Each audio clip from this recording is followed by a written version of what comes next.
Listen very closely. I'm not going to yell. I'm not going to hype you up. Because what I'm about to break down doesn't need hype. It needs your full, undivided attention. For months, maybe years, you've watched the tickers, you've read the forums, you've sifted through the noise surrounding the Iraqi Dinar and the Vietnamese Dong. You've seen the wild claims, the endless waiting, the cycles of hope and frustration. And you've asked one single, rational question: where is the real, tangible, actionable data? Not rumors, not prophecies. Data. As of this week, that data has arrived. It's not a theory anymore. It's on the board. The live, tradable rates for the IQD and VND on major international forex platforms have just solidified into a new pattern, a pattern that doesn't just tell us where these currencies are asterisk. It screams where they are asterisk go in asterisk. This isn't about a magical revaluation from the sky. This is about the cold, hard mechanics of global finance finally engaging. A door that's been jammed shut for decades has just been nudged open by a half-inch, and that half-inch crack is where all the light and all the opportunity is now pouring through. What you're about to get is a forensic breakdown of exactly what these confirmed live rates mean, what they signal about the hidden pressures building beneath Iraq and Vietnam, and, crucially, what the sophisticated money to capital that moves markets is doing right now in response. This is the signal in the noise, and it just got louder than ever. To understand why this moment is different, we have to strip away the mythology and look at the machinery. For years, the rate you saw for the Iraqi dinar was largely a theoretical number. It was the official Central Bank of Iraq CBI rate, used for government budgeting and some official transactions. Existing in a tense standoff with a significantly different parallel market rate on the streets of Baghdad. This spread wasn't a bug, it was a symptom. A symptom of economic isolation, of currency controls, of a financial system not fully integrated with the global SWIFT and correspondent banking network. It meant if you, as an international investor or institution, wanted to move meaningful capital in or out in dinar, you couldn't just do it cleanly. The friction was immense. The live rate was often a phantom for the outside world. Vietnam's Dong, while more stable and controlled, operated under a similar principle, a managed float, where the State Bank of Vietnam SBV tightly controlled its trading band to protect its export echo. NOMI. You could see a rate, but its movement was heavily policed. So, what changed? The confirmation of a stable, accessible, and actively quoted live rate on major platforms is the first, critical piece of infrastructure. It's the financial equivalent of a country building a deep water port. It doesn't guarantee ships will come, but it makes it possible for the container ships, the institutional funds, the hedge funds, the forex traders to even consider docking. This liquidity and visibility is the absolute prerequisite for any serious international asset. Without it, you're trapped in a local market. With it, you are on the map. The very fact that these pairs USD, IQD, USD, VND are now holding steady quotes with realistic, narrow spreads tells us one thing above all else: the back-end plumbing is being certified. Compliance departments at major banks and trading houses are getting comfortable. The anti-money laundering AML and Know Your Customer kick gateways, which were once insurmountable barriers, are being meticulously wired. This is the unsexy, billion-dollar paperwork that true financial integration is built on. It's not announced with a press conference, it's confirmed by a Bloomberg terminal screen. Let's drill into the IQD first, because its signal is the more seismic of the two. The new live rate environment coincides, not accidentally, with the most aggressive fiscal and monetary overhaul Iraq has undertaken in a generation. This isn't speculation, it's in the published reports of the International Monetary Fund, IMF, and the CBI's own statements. The 2024 budget and the proposed 2025 budget are architectural blueprints for ending the dual rate system. They are deliberately designed to collapse the gap by removing the distortion of massively subsidized dollar sales. The government is being forced to spend in dinar, not just dollars earned from oil. This creates a genuine, internal demand for the currency beyond the central bank's artificial support. Furthermore, the CBI's electronic platform for foreign currency transactions, a project launched under intense pressure from the U.S. Treasury and the Federal Reserve to curb dollar smuggling to Iran, is now fully operational. Every dollar sale is now tracked, tagged, and justified. This transparency is brutal. It kills the black market by starving it of oxygen. And as the black market premium evaporates, the only rate left standing is the official, now market-reflective, live rate.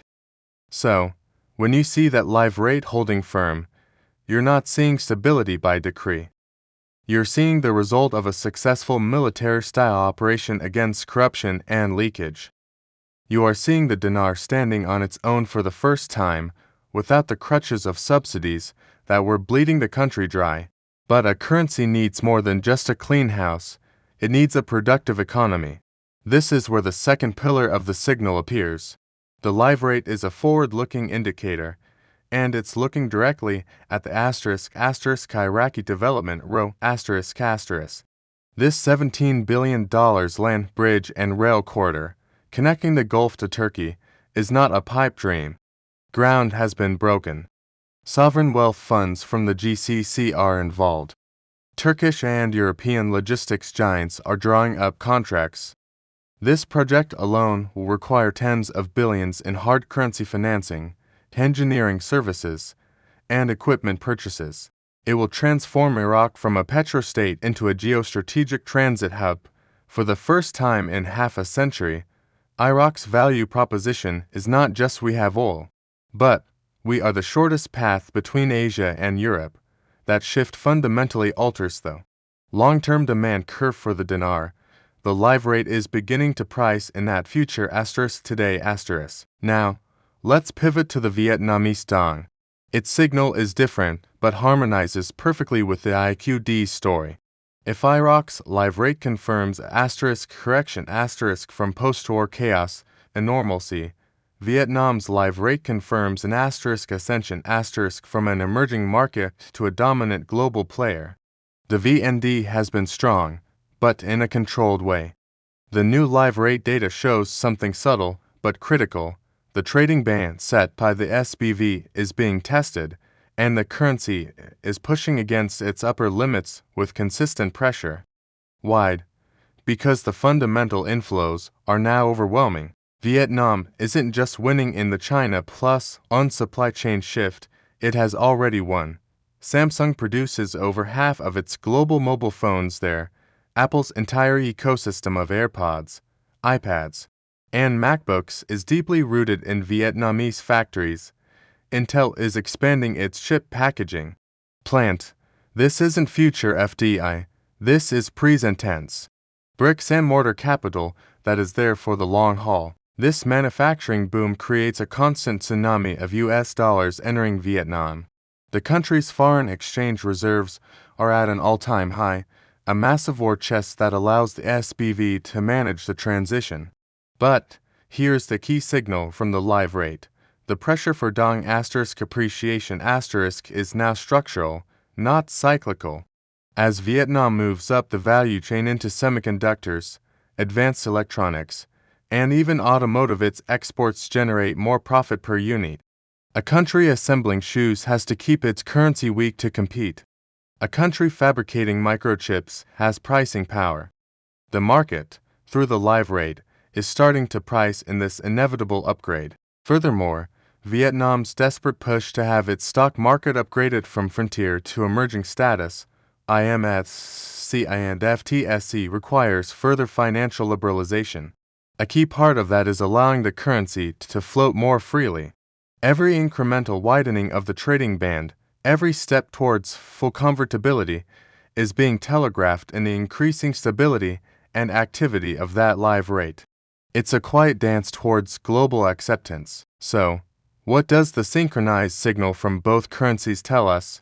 It tells us we are witnessing a historic convergence of two powerful macro trends. First, the de-dollarization of regional trade ***. Countries in the Middle East and Asia are increasingly seeking to settle trade in their own currencies or basket of currencies to avoid U.S. sanctions risk and transaction costs. Iraq doing deals with Iran, Turkey, and the UAE in dinar or dirhams is no longer theoretical. Vietnam conducting trade with China in dong and yuan is expanding rapidly. This reduces the constant, structural demand for dollars in these economies and boosts the utility of their own currencies. The live rates reflect this growing utility. Second, it signals the *** end of financial isolation ***. For decades, these currencies were walled off from the global pool of capital. The new infrastructure, the live trading platforms, the correspondent banking relationships, the compliance frameworks is dismantling those walls brick by brick. When the walls come down, capital flows to where it is treated best and where it finds growth. And right now, some of the highest growth demographics on the planet are in Iraq and Vietnam. Young, hungry populations that are rapidly urbanizing and connecting to the digital world. Finally, let's talk about what smart money does with this signal. They don't buy the rumor. They buy the liquidity event. The confirmation of a live, tradable rate is the liquidity event. It means they can now establish a position with size, and they can exit that position without moving the market against themselves. It means algorithms can be written. Strategies can be back-tested. It moves the IQD and VND from the realm of exotic speculation to emerging market currency play. And that is a colossal shift. We are likely seeing the early stages of accumulation by macro hedge funds and specialized emerging market debt funds. They aren't betting on a viral news headline. They are betting on the slope of the yield curve, on the convergence of exchange rates, on the carry trade between a stabilizing dinar and a strengthening dong. They are playing the boring, mathematical certainty of integration. Of course, the risks are towering. For Iraq, political instability is the ever-present circuit breaker. Any major internal conflict shuts down this entire thesis. The journey to a single, stable rate will be socially painful and could spark unrest. For Vietnam, the risk is managing a controlled appreciation without crashing its export engine or letting inflation run away. A regional geopolitical flashpoint in the South China Sea could freeze capital flows in an instant. But the signal from the live rates is clear. The direction of travel is now set. The mechanisms are now in place. The world's most patient capital is now taking notes. This isn't the end of the story. It is, finally, the verifiable beginning.